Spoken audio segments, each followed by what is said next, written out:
Students, in previous lecture we had discussed about the some things as told by writer about the how we can be achieve our social and economical objectives in democracy. मागच्या लेक्चरमध्ये आपण बघितलं की लेखक आपल्याला सांगतो की कशा प्रकारे आपण या ठिकाणी डेमोक्रेसी जर आपल्याला वाचवायची असेल तर त्या ठिकाणी आपल्याला काय करणं गरजेचं आहे याच्याविषयी माहिती आपण कालच्या लेक्चरमध्ये बघितली. Writer says that if you want to achieve the social and economical objective, we have to must follow the constitutional methods. आपल्याला या ठिकाणी सामाजिक आणि आर्थिक ऐकता जपवायचे असेल जोपासायचे असेल तर आपल्याला ज्या काही संवैधानिक पद्धती या संवैधानिक पद्धतींचा वापर ह्या ठिकाणी करावा लागेल. नाहीतर there will be a grammar of anarchy and that will be destroy the democracy. या सगळ्या गोष्टींचा आपण अवलंब जर केला नाही तर त्या ठिकाणी आपण कुठेतरी अधोगतीकडे जाऊ किंवा कुठेतरी आपण आपली डेमोक्रेसी त्या ठिकाणी आपण नष्ट करू अशा प्रकारची भावना लेखकाने या ठिकाणी व्यक्त केलेली आहे. We have to just think about what the John Stuart Mill says about the democracy, and what he says that to lay their liberties at the feet of even a great man, or to trust him with powers which enable him to subvert their institution. If we give a power to the enable persons, and that should goes towards to the subvert their institution. जर आपण एखाद्या व्यक्तीच्या हातामध्ये जर सत्ता जर दिली तर त्या ठिकाणी ती व्यक्ती त्याच्या क्षमतांवरती आपण अवलंबून राहू शकत नाही. त्यासाठी आपल्यालासुद्धा ती गोष्ट फॉलो करणं काय गरजेचं आहे, तरच आपण त्या ठिकाणी आपण आपली डेमोक्रेसी वाचवू शकतो असं जॉन स्टुअर्ट मिल म्हणतो आहे. त्याच्यानंतर writer says that 26 January 1950 we have enter into a very contradiction situation. लेखकाने आज सांगितलेले की आपण 26 जानेवारी 1950 नंतर आपण अशा एका युगामध्ये प्रवेश करतो की ज्या ठिकाणी पूर्णतः काय कॉन्ट्राडिक्शन पूर्णतः विरोधाभास आहे. आणि has given the one example about the how there is a contradiction in our social life. आपल्या सामाजिक जीवनामध्ये कशा प्रकारचं त्या ठिकाणी विषमता आहे त्याचं एक उदाहरण त्यांनी दिलेलं आहे की if one man one vote, that is in politics, but in social life there is one vote one value, but in social life that principle is denied. What is one man one vote and one vote one value, but in social life it is not followed. And what is that principle? That is a one man one value. It is not followed by the social life.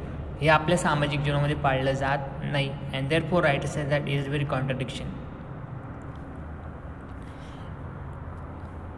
Writer says about that next, that is the second thing we are wanting is recognition of the principle of the fraternity. What does fraternity means? And the writer says that what is meaning of the fraternity? मग fraternity म्हणजेच काय, बंधुभाव म्हणजे काय? Fraternity means a sense of the common brotherhood of the all Indians, if the Indians being the one people. आता बंधुभाव म्हणजे काय? मग बंधुभाव या शब्दाचा अर्थ आहे की common brotherhood of all Indians, सगळ्या भारतीयांविषयी एक असणं किंवा सगळे भारतीय एक आहोत अशा प्रकारची मनामध्ये इच्छा बाळगणं किंवा आपण सगळे एक आहोत किंवा सगळे इंडियन्स एक पीपल किंवा एकच आहोत अशी आपण मनामध्ये जर इच्छा जर बाळगली त्या ठिकाणी आपण काय होऊ शकतो, फ्रॅटर्निटी पाळू शकतो. It is the principle which give unity and solidarity to social life, and if all Indians have one that is it give the unity in the world, that is give the unity in the India. तरच भारतामध्ये आपण एक संघता काय करू शकतो, स्थापित करू शकतो. It is a difficult things to achieve. How difficult it is can be realise from the story related by the James Bryce in his volume on American commonwealth about the United States of America. आणि या संदर्भामध्ये लेखकाने एक कथा United States of अमेरिकेविषयी सांगितलेली जी या ठिकाणी लेखक त्या गोष्टीविषयी काय करतोय, विचार करताय. And that story is, there was so little solidarity in USA at the time when this incident occurred that the people of America did not think that they were a nation And when United States of America were solitary and the people of America did not think that they were a nation, just सॉलिडॅरिटरी होते अमेरिकेतले लोक, त्यावेळेस तिथले लोक आपण एक nation आहोत असं ते कधी विचार करत नव्हते. If the people of the United States could not be feel that they were a nation, how difficult it is to Indians to think that they are a nation. If the American peoples are not think that they are a nation, but how it is possible in India that there is a nation. जर भारतामध्ये एवढ्या सगळ्या जाती जमातीच्या धर्माचे लोक जर राहत असेल तर मग भारताला आपण एक नेशन कशा प्रकारे म्हणू शकतो. जर अमेरिकेमध्ये जर एक वंशाचे लोक जर राहत आहे आणि ते जर त्यांना नेशन म्हणून पाळत नव्हते तर मग भारतामध्ये कसं हे शक्य आहे. I remember the days when the politically minded Indians presented the expression the people of India, they preferred the expression the Indian nation. I am of the opinion that is believing that we are a nation, we are cherishing a great delusion. And the writer says that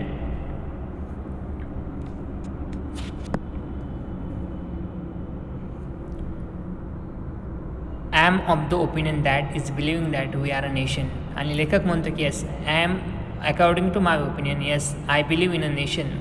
We are a nation, we are cherishing a great delusion. But when लेखक केव्हा सांगते सगळं बघा, how can people divided into several thousands of the caste be a nation. त्यांच्या मनामध्ये एक प्रश्न आहे, तो प्रश्न ते आपल्या डोळ्यासमोर मांडत आहे की in India there are thousands of the caste and how that thousands of the caste be a nation. जर एवढ्या जाती जमातीचे लोक आहेत या देशामध्ये किंवा धर्माचे लोक आहेत, त्या सगळ्या लोकांना एकत्र तुम्ही कसं आणणार. How can be India as a nation. If there is unity in one caste, that it is a nation. If there is so many castes and there are so many religions, how can we call as India as a nation? If there are the thousands of the castes that live in India, the sooner we realize that we are not as a nation in the social and psychological sense of the word, the better for us. And we are not nation. What the sooner we realise, लवकरच आपल्याला हे जर कळालं की that we are not a nation yet, अजून अद्यापपर्यंत आपण देश नाही आहे. The social and psychological sense of the word the better for us. For then only we shall realise the necessity of becoming a nation and seriously think to way of the means of the realising a goal. आणि आपल्याला ही गोष्ट कळणं खूप गरजेचं आहे की what is the meaning of the nation, किंवा नेशन म्हणजे काय किंवा देश म्हणजे काय हे जर आपल्याला कळालं किंवा त्या ध्येयापर्यंत आपण पोहोचू शकलो किंवा ती गोष्ट जर आपल्याला कळली तरच आपण त्या ध्येयापर्यंत काय होऊ शकतो, पोहोचू शकतो. The realization of this goal is going to be a very difficult. आणि हे कळणं भारतासारख्या देशामध्ये खूप अवघड आहे. It is very difficult to understand what is the meaning of the nation. For more difficult that it has been in the United States and it was very difficult it is more difficult than the United States of America. आणि हे United States of अमेरिकासुद्धा पेक्षा काही खूप भयंकर आहे. The United States has no caste problem. In India there are a casting. आणि अमेरिकेसारख्या देशामध्ये कोणत्या प्रकारचा धर्म, कोणत्या प्रकारचा जात पंथ त्या ठिकाणी नाही. तिथे जर एवढं अवघड होतं, how it is possible in India that how India will be, how India is a nation if the so many peoples are living of the different castes in India. The castes are anti-national and the caste are anti-nationals. बघा ह्या ठिकाणी अँटीनॅशनल म्हणजेच काय, देशद्रोही किंवा देशविरोधी. मग ज्या कास्ट असतात ना किंवा ज्या जाती जमाती असतात ना, ह्या देशद्रोही किंवा देशविरोधी कारवाई करण्यासाठी काय करतात, मग सुरुवात करतात. In the first place because they bring about the separation in a social life. The first thing that bring by the caste in social life, that is they bring the separation. सामाजिक जीवनामध्ये काय आणत आहे, separation आणत आहे, वेगळेपण आणत आहे त्या ठिकाणी. They are anti national also because they generate a jealousy and antipathy between the caste and a creed. त्या ठिकाणी समाजामध्ये ते एक प्रकारची जेलसी, एक प्रकारचा द्वेष निर्माण करण्याचं काम ह्या कास्टमधून किंवा ह्या जमातवादामधून होत असतं. But we must overcome all these difficulties if we wish to become a nation in reality. But the Dr. Babasaheb Ambedkar says that how will we become a nation? आपण नेशन केव्हा बनू शकतो, आपण देश केव्हा बनू शकतो? if we understand what is the meaning of the nation in reality. जर आपल्याला देश राष्ट्र ह्या शब्दाचा अर्थ वास्तविक जीवनामध्ये जर कळाला तरच आपण त्या ठिकाणी नेशन बनवू शकतो. For fraternity can be a fact only when there is a nation. Without the fraternity equality and liberty will be no deeper than coat of paints. विद्यार्थी मित्रांनो, या ठिकाणी लेखक शेवटच्या ओळीमध्ये असं सांगतो आहे बघा, for fraternity can be a fact only when there is a nation. आणि आपण बंधुभाव केव्हा पाळू शकतो किंवा आपण बंधुभावाने केव्हा राहू शकतो, if we are only a nation. जसं आपण फक्त काय म्हणून राहू, एक देश म्हणून राहू, एक राष्ट्र म्हणून राहू, तेव्हाच त्या ठिकाणी आपण फ्रॅटर्निटी पाळू शकतो, बंधुभाव पाळू शकतो. Without fraternity equality and liberty will be no deeper than coat of paints.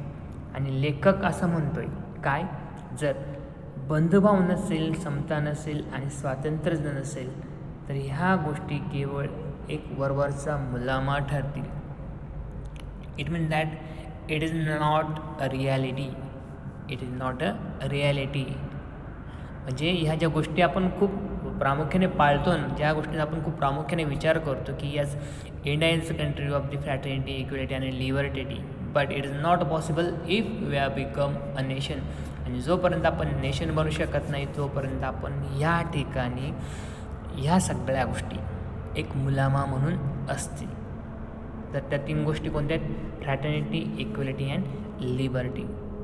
अशा प्रकारे लेखक या ठिकाणी सांगतो आहे की हे जे 3 पिलर्स आहेत किंवा जे आधारस्तंभ आहेत ह्या डेमोक्रेसीचे किंवा ह्या लोकशाहीचे, तर ती कोणती आहेत, फ्रॅटर्निटी, इक्वलिटी अँड लिबर्टी.